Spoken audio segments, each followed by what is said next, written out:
চিঞৰি দিবলৈ মন যায় ন কেতিয়াবা, কি কৰোঁ নিচিনা লাগে। হাতত নাই পইচা, সফল হ'বলৈ লাগে ধন, দুমুঠি ভাতৰ কাৰণে, দুসাঁজ কাপোৰৰ কাৰণে আৰু পৰিয়ালৰ দুটা কান্দোন ৰখাবৰ কাৰণে। মাত্ৰ 2 টকা পইচাৰ কাৰণে তুমি নিজক ক'লৈ লৈ যাবলগীয়া হৈ গ'ল দেখি আহিলা। কি বনি গৈছা, এটা যন্ত্ৰ। এই আমি শব্দটোৱে কাক কাক আঁকোৱালি লৈছোঁ গম পোৱা? যাৰ জীৱনৰ সপোন ডাঙৰ। সপোনক চালে পৰিয়াল পাহৰিবলগীয়া হয়, আৰু পৰিয়ালৰ ফালে চালে সপোনবিলাকক বাদ দি যি কৰি আছোঁ তাতে সন্তুষ্ট হ'বলগীয়া হয়। তুমি ৰাতিপুৱা শুই উঠি সোমবাৰ দিনটোৰ পৰা সেই শনিবাৰ দিনটোলৈকে ইচ্ছামতে থাকিব পৰাকৈ দিনটো আৰম্ভ কৰিছানে? গোটেই জীৱনটোৰ মূল্যৱান শব্দ, সেই সময়টোক মই কিয় ত্যাগ কৰিবলগীয়া হৈছে? মাত্ৰ স্বাৰ্থকেইটাৰ কাৰণে। আৰু সেই স্বাৰ্থটো হৈছে বৰ্তমান সময় মোৰ ভোক পলুৱাই থকা, অভাৱ পলুৱাই থকা,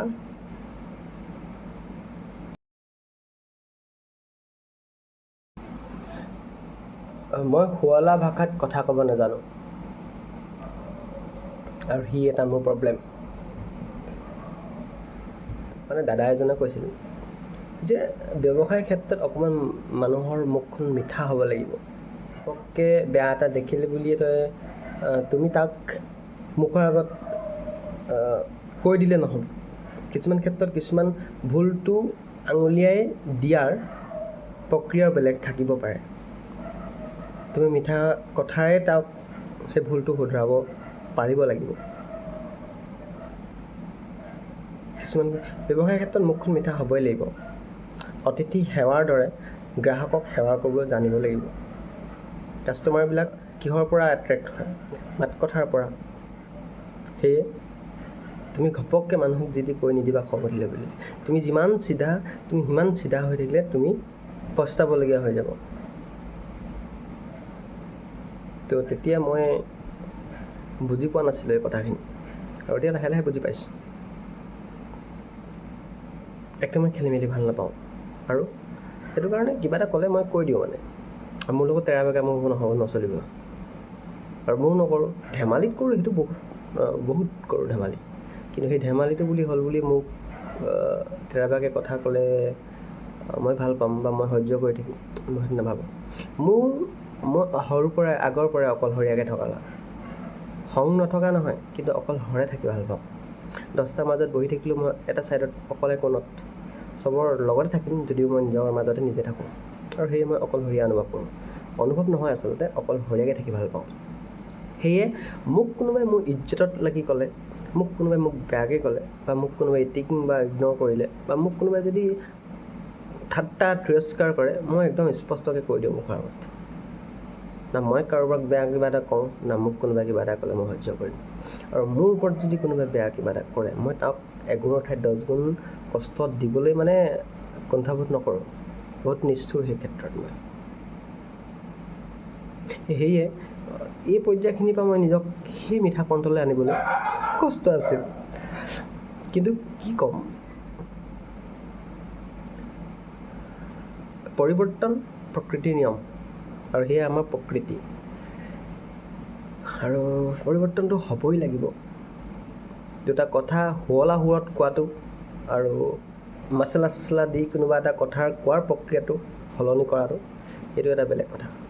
তুমি মিছা কথা এটাক সজাবৰ কাৰণে বা কাহিনীৰ ৰূপত ক'বলগীয়া হ'ব পাৰে। তুমি ধুনীয়াকৈ স্পেচিয়েলি তেওঁৰ আগত প্ৰকাশ কৰিব পাৰিব লাগিব।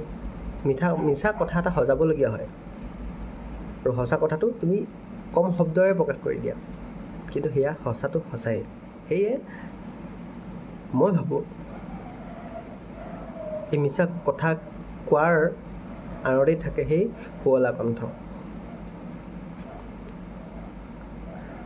কিছুমানৰ বক্তৃতাবিলাক শুনি বহুত ভাল লাগে। তেওঁলোকবিলাকৰ কথাবিলাক ইমান স্পষ্ট, আৰু তেওঁলোক স্পষ্টবাদী হয়। কথাবিলাকো শুনি ভাল লাগে। তেখেতলোকবিলাকৰ বক্তৃতা হওক, ভাষণ হওক, কথা বাৰ্তা হওক, শুনিবলৈ এইটো কাৰণে ভাল লাগে যে তেওঁলোকে সঁচা কথা কৈছে, বা তেওঁলোকে প্ৰত্যক্ষভাৱে নিৰীক্ষণ কৰি দেখা পোৱা বস্তুটোক স্পষ্টভাৱে তেওঁলোকে দাবী কৰিছে বা স্পষ্টভাৱে তেওঁলোকে তাত প্ৰকাশ কৰিছে। কিন্তু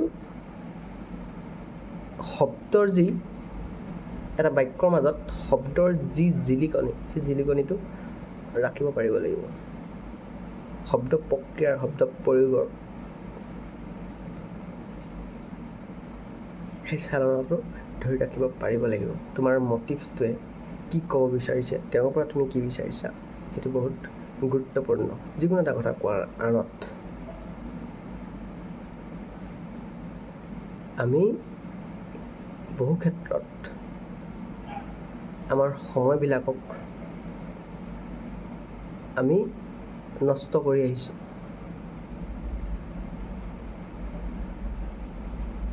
আমি জানিও বা বুজিও বা আমি নিবিচৰা স্বত্বেও আমি আমাৰ সময়বিলাকক আমি পাৰ কৰি আহিছোঁ, অবাবত নষ্ট কৰি আহিছোঁ। কিয়?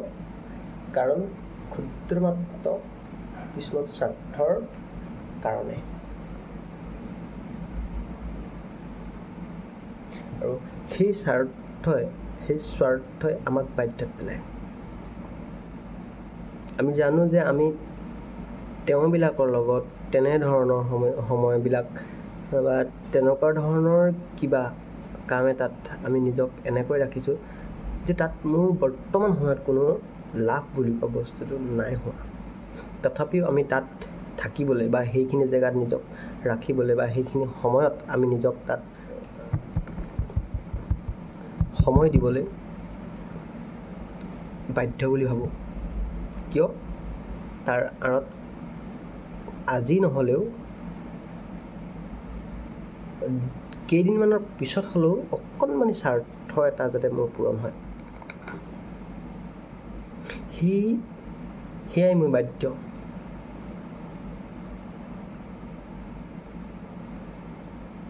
আমি সময়বিলাক যে নষ্ট কৰোঁ বুলি ভাবোঁ কিছুমান ক্ষেত্ৰত, বহুত চিৰিয়াছ হ'লেও নিজৰ লাইফটোৰ প্ৰতি, এইমটোৰ প্ৰতি, নিজৰ দিশটোৰ প্ৰতি বহুত চিৰিয়াছ হ'লেও আমি কিছুমান সময়বিলাক অবাবত নষ্ট কৰিবলৈ যে বাধ্য হওঁ। কিয় জানানে? ক্ষুদ্ৰমাত্ৰ স্বাৰ্থকেইটাৰ কাৰণে।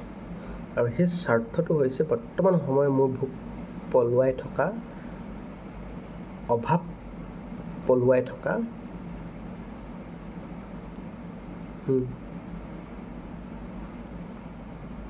উপাৰ্জনটো। আমি তাক পূৰণ কৰিবলৈ যাওঁতে আমি অন্য বহুত কিছুমান সময় আমি অবাবত নষ্ট কৰি আহিছোঁ। সময়খিনিক আমি কোৱালিটি টাইম স্পেণ্ড কেনেকৈ কৰিম? আমি সময়খিনিক আমি কেনেকৈ সময়খিনিৰ লগত আমি কেনেকৈ নিজক কোৱালিটি মেইনটেইন কৰি ৰাখিম?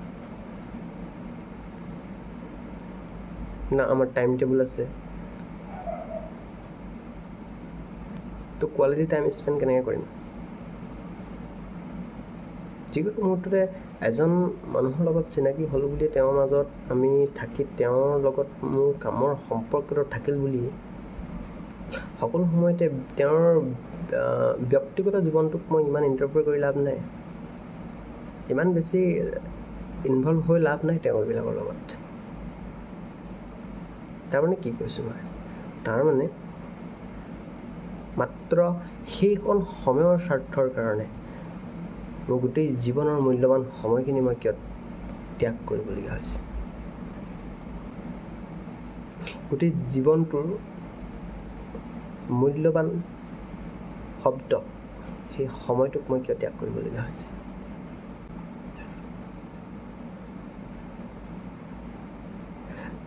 দিনটোৰ 24 ঘণ্টা সময় 6 ঘণ্টাও যদি শুওঁ, 18 ঘণ্টা সময় নিজৰ কামটোৰ প্ৰতি যদি মই আগ্ৰহ দেখুৱাই আহিছোঁ মাত্ৰ উপাৰ্জনৰ স্বাৰ্থটোৰ কাৰণে, অভাৱখিনি পূৰণৰ কাৰণে, সেয়া মূৰ্খামিয়ে। কিমান উপাৰ্জন কৰিবা তুমি ৰাতিপুৱা শুই উঠি সোমবাৰ দিনটোৰ পৰা সেই শনিবাৰ দিনটোলৈকে মুক্ত মনে তোমাৰ নিজৰ ইচ্ছা মতে থাকিব পৰাকৈ দিনটো আৰম্ভ কৰিছানে? নক'বা তুমি আকৌ ক'লৈ গৈছা সেয়া পইচা ইনকাম কৰিবলৈ কাৰণে গৈছা, সেয়াও নক'বা। মই বুৰ্বক নহয় মোক নতুনকৈ এই পাঠ পঢ়াবলৈ, ময়ো একেই, বুজি পাইছোঁ। কিন্তু ভাবি চোৱাচোন, সপোনক চালে পৰিয়াল পাহৰিবলগীয়া হয়, আৰু পৰিয়ালৰ ফালে চালে সপোনবিলাকক বাদ দি যি কৰি আছোঁ তাতে সন্তুষ্ট হ'বলগীয়া হয়। আৰু তাৰ আঁৰত নিজৰ ইচ্ছা, নিজৰ আশা আৰু নিজৰ জীৱনটো আছেই। প্ৰত্যেকটো দিশ যেন একো একোটা সিদ্ধান্ত, এটাক লৈ আনটোক এৰিব নোৱাৰি আৰু সকলোখিনি লগত লৈ যাবও নোৱাৰি। এয়াই আমাৰ জীৱন, চলি থকা জীৱন। কি কৰিবা? গোটেইকেইটা কাৰণ তুমি মিউচুৱেল কৰিব নোৱাৰা। কিয় জানানে? কাৰণ তোমাৰ ওচৰত ইমানখিনি সামৰ্থ্য নাই। প্ৰকৃতি, পৰিৱেশ, শিক্ষা, অৰ্হতা, আদৰ্শ, উপদেশ এইবিলাকৰ বদনাম দিব নোখোজো। কোনোৱেই শুনা নাই, কোনোৱেই দেখা নাই, কাকো শিকোৱা নাই। তথাপি তাৰ মাজতে এজন সুস্থ হৈ ওলাই গৈ নিজক সেই পৰীক্ষাত, সেই পৰ্যায়ত বৰ্তাই ৰাখিছে। মই সেই সুস্থজন হ'বলৈ চেষ্টা কৰিছোঁ। সেয়ে এইখিনি কথাক লৈ নিজে আলোচনা কৰিছোঁ। কি কৰিবা? আমি নিজৰ উপাৰ্জনক লৈ কৰা কামখিনি আমাৰ দায়িত্ব বুলি ভাবি লওঁ। কাৰোবাৰ সেই স্বাৰ্থ পূৰণ কৰিবৰ কাৰণে আমি নিজক উপযোগী কৰিবলগীয়া হৈছে, যাতে মই ভাল পাৰফৰ্মেঞ্চ দিওঁ।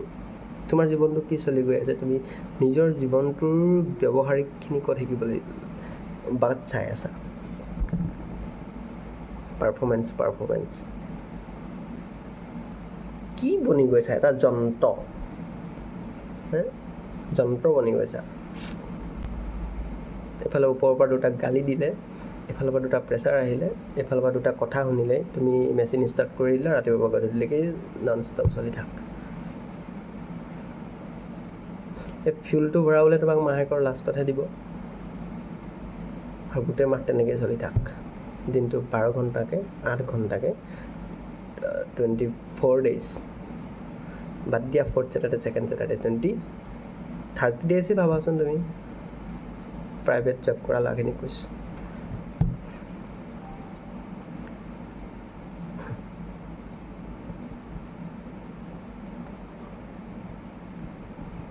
এয়া জীৱন লগা নাই, এয়া সুখী জীৱনৰ নিচিনা। এয়া চলি থকা জীৱন। এই জীৱনে আমাক বাস্তৱত সুখ দিয়া নাই। এই আমি শব্দটো কাক আঁকোৱালি লৈছোঁ গম পোৱা? যাৰ জীৱনৰ সপোন ডাঙৰ, যাৰ জীৱনত নিজক মূল্য দি যাবলৈ প্ৰয়োজন বুলি ভাবা, যিজনে অন্তত মূল্য দি যাব খুজিছা, সেই আমিবিলাকৰ কথা কৈছোঁ। নৰ্মেলি এটা পৰিয়াল পালক নিজৰ পেট পূজা দিয়া দুজনৰ এইখিনি কথা শুনি টেঙাব, কাৰণ মুখ লুকাবলগীয়া হ'ব তেওঁলোকে, কাৰণ সঁচা কথাটো ওলাই পৰিছে। বেয়া লাগিব শুনি। এইখিনি কথা লুকুৱাই চবেই চকু কাণ মুদি নিজৰ কামখিনি কাম বুলিয়েই ভাবি কৰি গৈছে। কিয় জানা? দুমুঠি ভাতৰ কাৰণে, দুসাঁজ কাপোৰৰ কাৰণে, আৰু পৰিয়ালৰ দুটা কান্দোন ৰখাবৰ কাৰণে। না মই দুমুঠি ভাত পূৰণ কৰাৰ পৰা বাধা আঁতৰাই ৰাখিব কৈছোঁ নিজক, না দুটা সপোন পূৰণ কৰাৰ কাৰণে আঁতৰাই ৰাখিব কৈছোঁ নিজক, না পৰিয়ালৰ সেই কান্দোন দুটাক মই আওকাণ কৰিবলৈ কৈছোঁ। মই মাত্ৰ কৈছোঁ আমি নিজক নিজে আন এটা পৰ্যায়লৈ নিব পৰা দিশটোক চালি জাৰি চাব লাগে। এটা মাত্ৰ কাৰণতে এয়া সম্ভৱ, সেয়া হৈছে আমাৰ ইম্প্ৰুভমেণ্টটো। আমি আজি যিটো পৰ্যায়ত আছোঁ সেই পৰ্যায়ৰ সাপেক্ষে আজি মই মোৰ ব্যক্তিত্ব, মোৰ অৰ্হতা, মোৰ জ্ঞান, মোৰ এক্সপিৰিয়েঞ্চ, মোৰ কথা বাৰ্তা আৰু মোৰ অভিজ্ঞতা, এয়া মোৰ শক্তি। আৰু এই শক্তিটোক যদি মই ইম্প্ৰুভ কৰিব পাৰোঁ তেনেহ'লে মই আন এটা পৰ্যায়ত আন এটা লেভেল মেইনটেইন কৰিব পাৰিম। হয়তো সি মোক সেই বিচৰা সপোনখিনিলৈ লৈ যাবলৈ অলপ সাহস দিব। Life time growth mentality.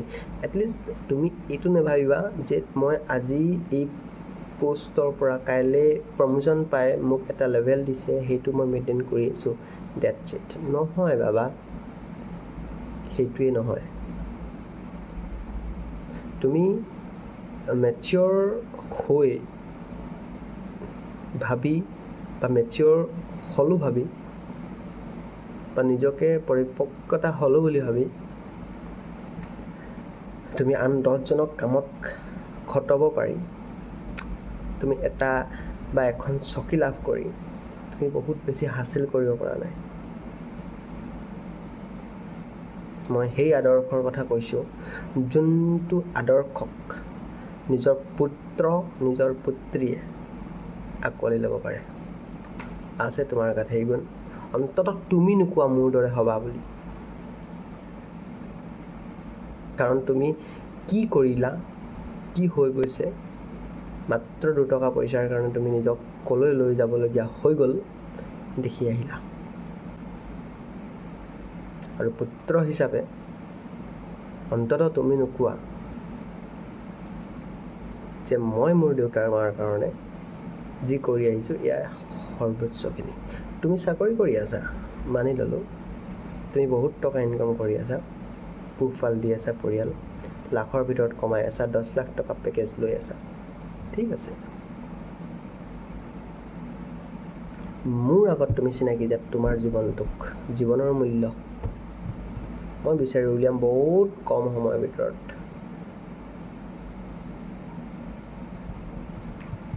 মই জীৱনৰ মূল্যত টকা উপাৰ্জন কৰাখিনিক দিব নোখোজোঁ, সেইবাবে এইখিনি কথা কৈছোঁ। এতিয়া 2টা সিদ্ধান্তৰ এই বেৰিয়াৰটো ক্ৰিয়েট কৰিলে যে এইখিনি বাধ্য আৰু অন্যখিনি ইচ্ছা আৰু সপোনবোৰ কেনেকৈ পাৰ কৰিম এইটো বেৰিয়াৰৰ পৰা এইটো জেগালৈ। মাত্ৰ নিজকে ইম্প্ৰুভ কৰি গৈ থাকিলে হ'ব নেকি? নিজৰ মাজৰ সেই সময়খিনিক চুৰ কৰিলে হ'ব নেকি? সেই সময়বিলাকক কাঢ়িব খুজিলে হ'ব নেকি? কোনোবাই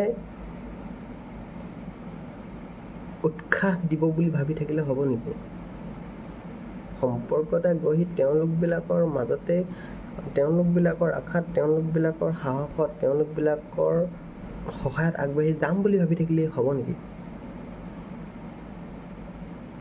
কোনো এটা নিৰ্দিষ্ট স্থানত বা কোনো এটা নিৰ্দিষ্ট পৰ্যায়ত নিজক ৰাখিবলৈ বাৰে বাৰে সেই জেগাডোখৰ বা সেই ঠাইডোখৰৰ কাৰণে নিজক উপযুক্ত কৰি থাকি বা প্ৰেক্টিচ কৰি বা ইণ্টাৰভিউ দি বা এইবিলাক কিবা লাভ আছে নেকি?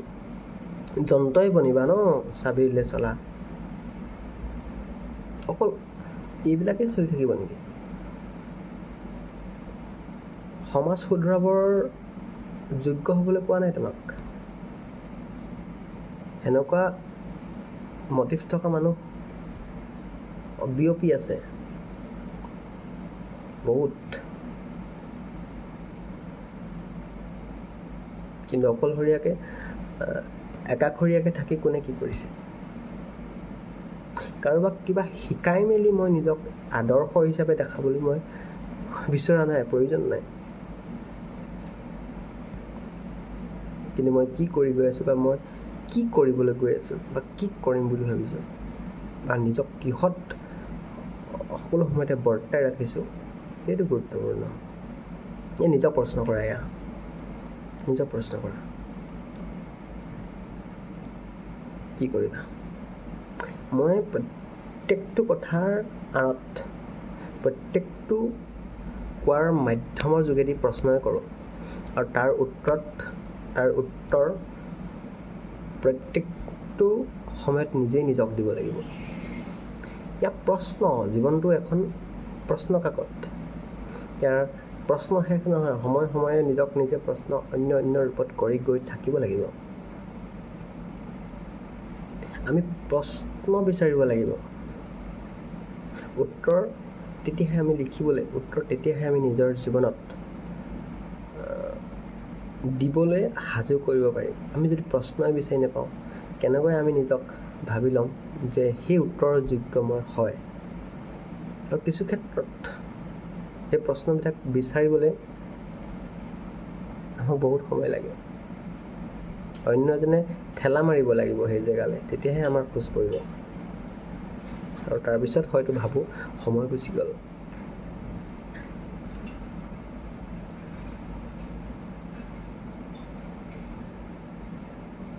কি কৰা যায়?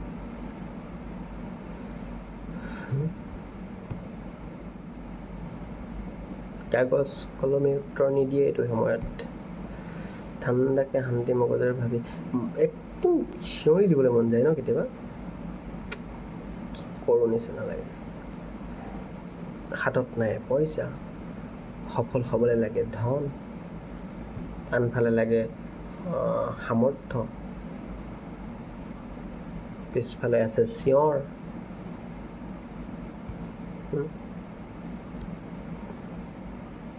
আৰু নিজৰ মাজৰ যোনটো চিঞৰ, নিজৰ মনৰ পৰা যোনটো চিঞৰ, সেই চিঞৰটোৰ কথা নকওঁ।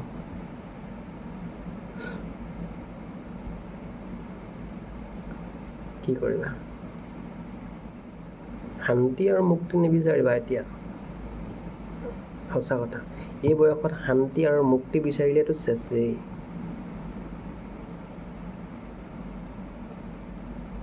মুখ ফুলুকা দিব লাগিব, ৰাম নাম সত্য।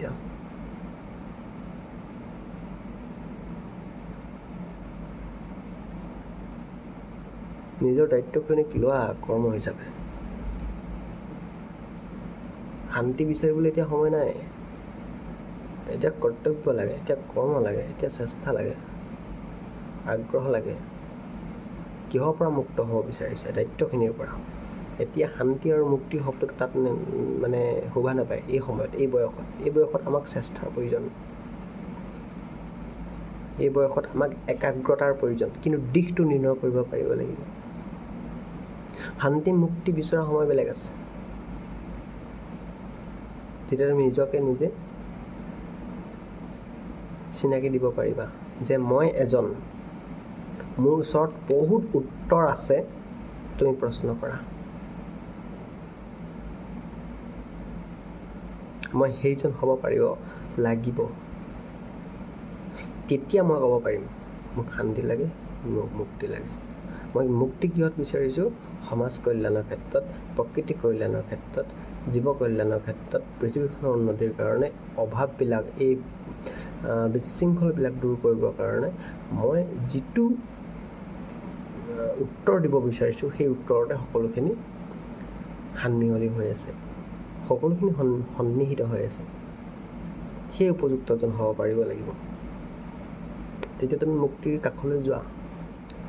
তোমাৰ কৰ্তব্যখিনি শেষ হোৱাৰ পৰ্যায়ত তুমি নিজক নিজে উৎসৰ্গা কৰিলা, এতিয়া তোমাক মুক্তি আৰু শান্তিৰ প্ৰয়োজন।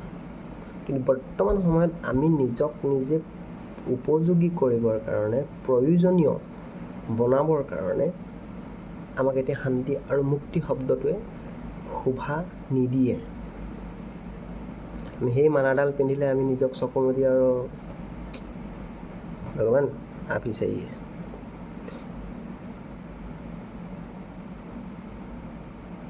এই সময়ত কষ্ট কৰিব পাৰিব লাগিব, বিবেক বুদ্ধিৰ প্ৰয়োজন এইটো সময়ত। কি কৰিবা? পৰিয়াল পুজিবৰ কাৰণে, এটা সীমা পাৰ কৰিবৰ কাৰণে, নিজক তাৰমানে লাইফ ষ্টাইলটো এক্সট্ৰা কৰিবৰ কাৰণে, মেইনটেইন কৰিবৰ কাৰণে এজন বন্ধুৰ লগত তুমি নিজক সেই অভাৱখিনি পূৰণ কৰিবৰ কাৰণে ক'লৈ নি আছা?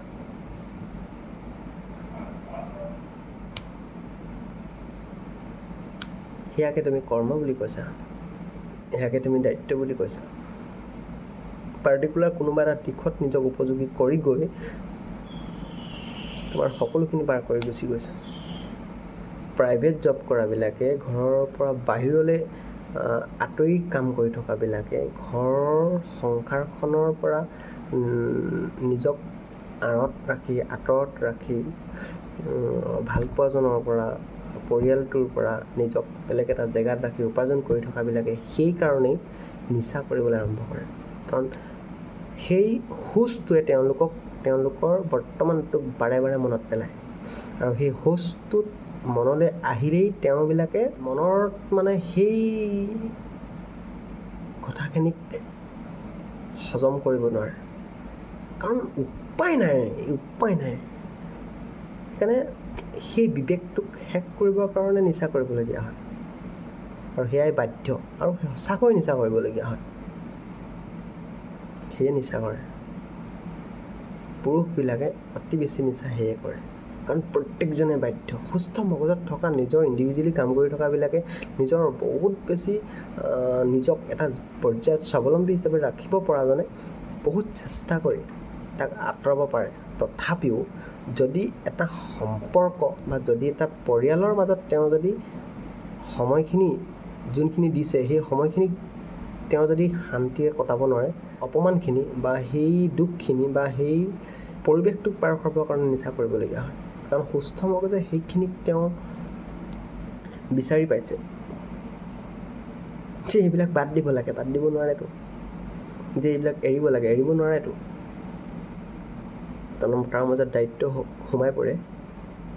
সেয়ে সেই যোনটো শুদ্ধ ভাৱটো, সেই যোনটো প্ৰয়োজনীয় চিন্তাখিনি, সেই চিন্তাখিনিক আঁতৰাবৰ কাৰণে নিচা কৰিবলগীয়া হয়।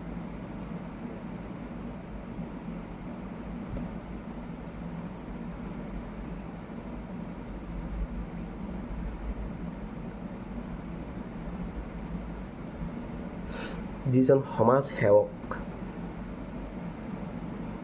যিজন প্ৰকৃত জ্ঞানী, যিজনৰ বিবেক আৰু বুদ্ধিৰে সকলোখিনি পাৰ কৰিলে, সেই মানুহজনৰ অন্য কিবা প্ৰকাৰে নিচা কৰিবলৈ প্ৰয়োজন নাই। তেওঁৰ উদ্দেশ্যটোৱে তেওঁক প্ৰতি মুহূৰ্তত নিচাত ৰাখে।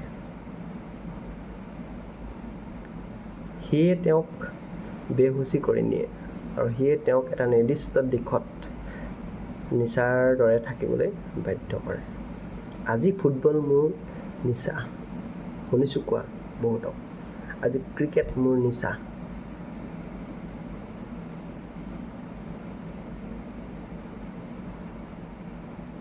শুনিছোঁ ন? এয়াই নিচা মানে। সকলো বাদ দি সেইটো ক্ষেত্ৰত তেওঁ নিজক সম্পূৰ্ণৰূপে দিব পাৰে, বা দিবলৈ তেওঁ চেষ্টা কৰে, বা দিবলৈ তেওঁ আগ্ৰহী, বা দিয়াত তেওঁ সেই সময়খিনি দিয়াত তেওঁ কোনো ক্ষেত্ৰতে কুণ্ঠাবোধ নকৰে। সেয়ে নিচা। ভালপোৱাখিনিকো এৰি দিব, তেওঁ ভাল লগাখিনিকো এৰিব। কাৰণ ফুটবল তেওঁৰ নিচা, ক্ৰিকেটটো তেওঁৰ নিচা। কাৰণ বাকী সকলো অৱস্থাক তেওঁ পাৰ কৰিব পাৰিছে সেই নিচাটোৰ কাৰণে।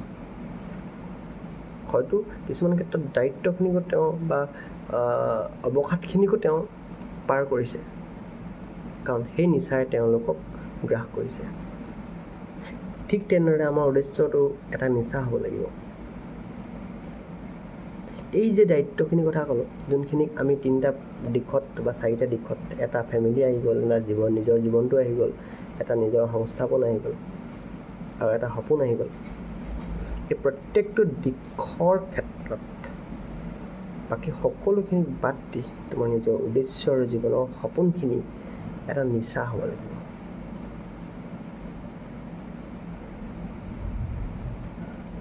এটা প্লেন থাকিব লাগিব।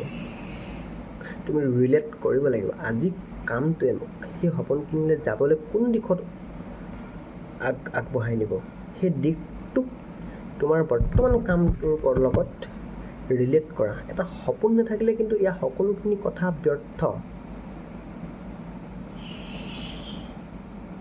তুমি সময় নষ্ট কৰি আছা, তেন্তে 30 মিনিট হ'ব, 20 মিনিট সময় তুমি সময় নষ্ট কৰি আছা। তোমাৰ জীৱনত যদি সপোন নাই, লাভ নাই এইখিনি কথা শুনি।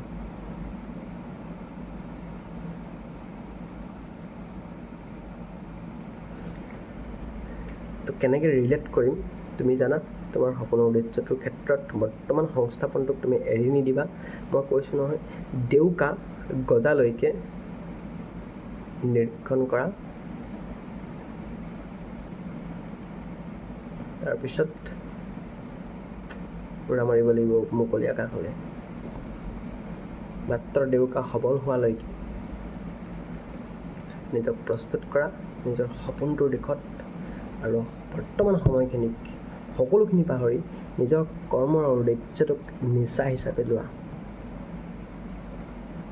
প্ৰত্যেকটো ফিল্ডত আটাইতকৈ সফল মানুহজন, তুমি তেওঁৰ এটা লক্ষণ দেখিবা, তেওঁ 100% কেনেকৈ সেই কামটোত দিয়ে, আচৰিত লাগিব তোমাৰ। আমি যোনখিনি সময়ত নিজক দিবলৈ চেষ্টা কৰোঁ, সেই সময়খিনিক তেওঁ নিজক দিছোঁ বুলি সেই কামটোতে লাগি থাকে। আচৰিত কথা বাৰু, মই আচৰিত পাইছোঁ তেনেকুৱা মানুহ।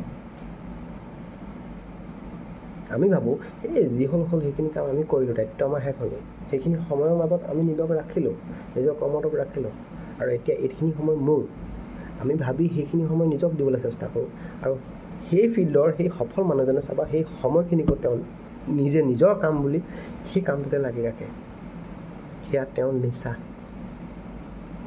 অকল বেহুচি হ'বৰ কাৰণে 2টা গিলাচত 2 ঘোট মাৰিলে নহয়।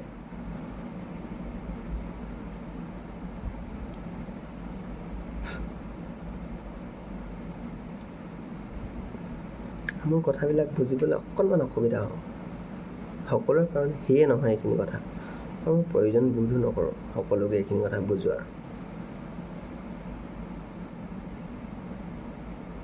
অন্ততঃ নিজৰ ওপৰত বেমানি নকৰিবা ভাই।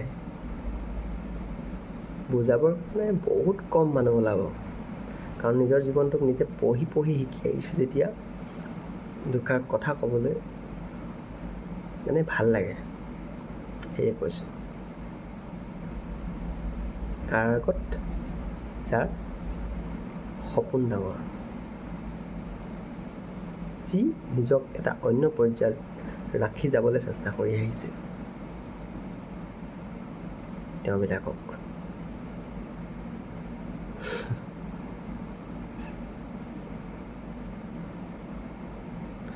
বেলেগৰ চকুত মূৰ্খৰ দৰে থাকিবলৈ শিকা।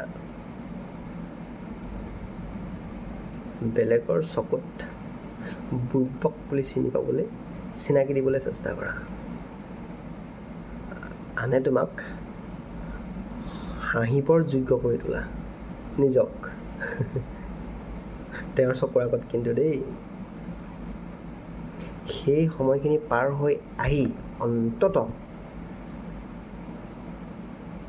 তোমাৰ শব্দ নুশুনা পৰ্যায়ৰ পাছতে নিজক নিজে অকলশৰে ৰাখিবলৈ চেষ্টা কৰা। মানে সেই কাণ এই কাণ সলনি কৰি মাত্ৰ নিজৰ জেগালৈ গুচি আহা, আৰু সেই সময়ত নিজক চিনি পাবলৈ চেষ্টা কৰা। মই শ্ৰেষ্ঠ হিচাপত মই যি কৰি আছোঁ মই ভালেই কৰি আছোঁ। মই এজন সুস্থ মগজু চলি থকা ল'ৰা। মই সকলোতকৈ নিজক ঠিকে ৰাখিছোঁ। মই সুস্থ মগজে ৰাখিছোঁ। মই বুৰ্বক নহয়, মই স্মাৰ্ট। মই টাইমক ভেলু দিব জানো। মই ইণ্ডিপেণ্ডেণ্ট হয়। নিজক তেনেকৈ চিনি পোৱা, আৰু বেলেগৰ আগত নিজক সেই মূৰ্খজনৰ দৰে সজাবলৈ চেষ্টা কৰা। নিজৰ এটা প্ৰাইভেচি ৰাখা। তাৰমানে এই কথাটো বুজাত ইমান সহজ নহয়, বহুত দেৰি লাগিব। কিয় ক'লোঁ এইটো কথা?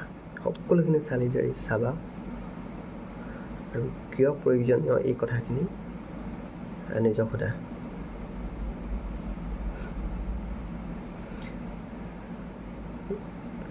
क्योंकि मैं वही बोलता हूँ जो जरूरी है। अल्लाह हाफ़िज़।